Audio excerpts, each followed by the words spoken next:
Hey there everyone, so as you can see on the thumbnails, I'm about to teach you how to find a Snapchat account with a phone number in an easy and quick way. So without further ado, let's get started. But first, here's a secret trick you need to know. Most people miss this, but works 100%.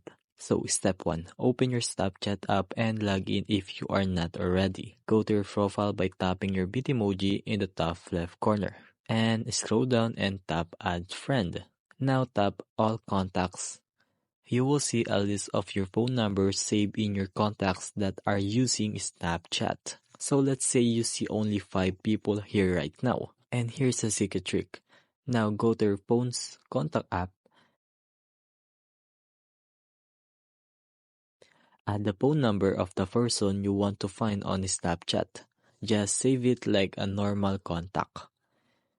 And go back to the Snapchat app, profile, add friend, and all contacts again. Now you will see 6 people instead of 5. That means Snapchat found the new number you just saved. If that number is linked to a Snapchat account, it will show up right there and you can tap add.